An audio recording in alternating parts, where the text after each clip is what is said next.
Okay, now starting with the first project with the silhouettes for the windows, I'm showing you that I drew out all of the images onto black poster boards. I actually made a few, I think I made about 4 of them, they're all different. Okay, what you're also going to need is a cutting board and a blade if you're really young, or just have an adult do it, just to be safe. Okay, so what I'm going to go ahead and do is just basically cut out the drawings, and then that'll create the silhouette. This does take a really long time, so I'm going to go ahead and just start fast forwarding it any minute just to go ahead and save you the time. Like I said, it does take quite some time to do this, but to me it's worth it in the end. I love the way they came out. And then I'm also going to bypass all the other ones I made just because that takes up a lot of time, even if I'm just fast forwarding it and showing you how to cut it out. So I will just show you what they look like when they're done.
And that one's basically done.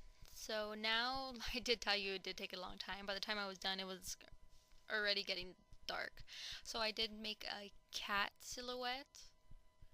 I also made a few bats, not too many, just a few. And then on top of that, I also made a simple chandelier, a haunted house, and just showing you that same tree once more, and then a witch. Okay, now this is me, which I kind of like that it was all dark. It was easier for you to see all the silhouettes. I'm just taping them onto the window. Just regular clear tape, nothing specific. Just placing them where I think they looked well.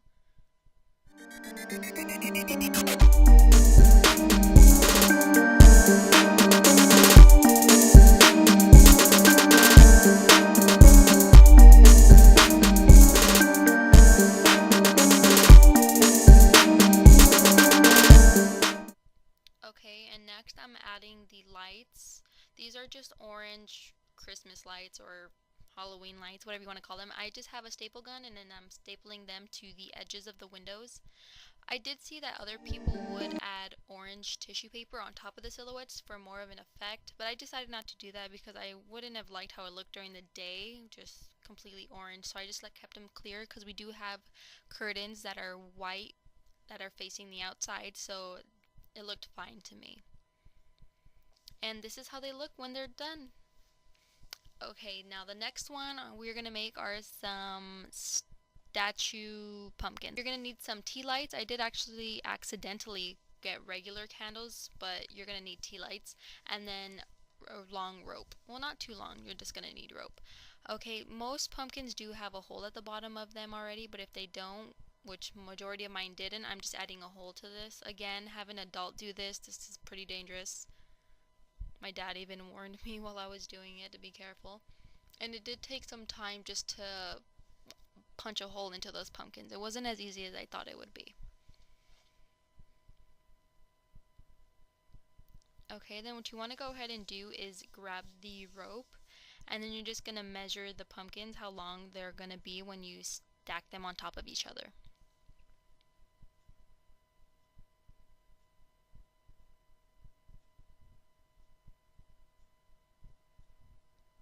As you can tell, it's kind of hard for me to untie it.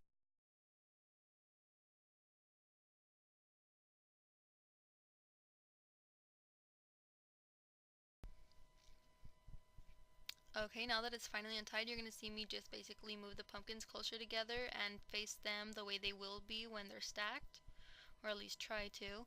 And then I'm just going to measure them from the top to the bottom with a few inches extra on each side.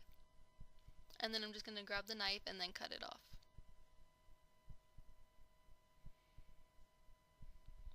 Okay, and then the string went easily through the first one because that one was originally made with a hole in it already.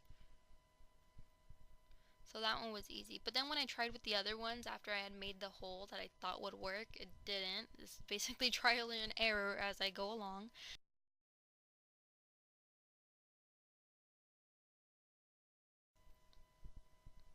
Okay, now it's here when I'm tying, well, wrapping the tape around the edge of the rope. And it does end up helping a lot after I do make a hole that is big enough for me to insert the rope.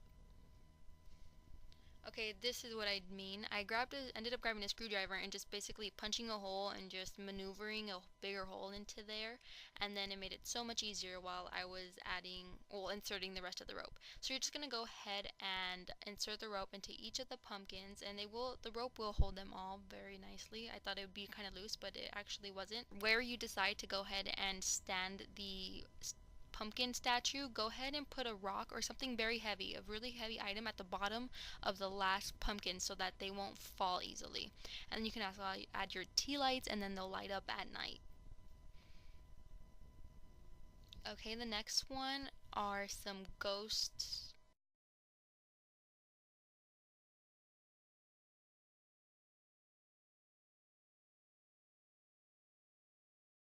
What you want to go ahead and do is grab a knife and then make a rectangle or a square, but just leave the bottom attached.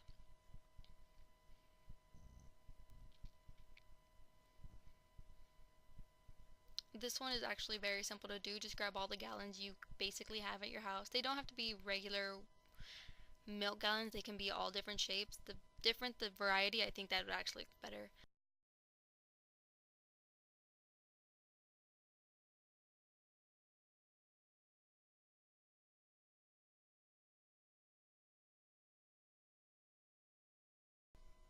Okay, and then once you have the backs of the gallons cut out, go ahead and just flip them over to the flat surface.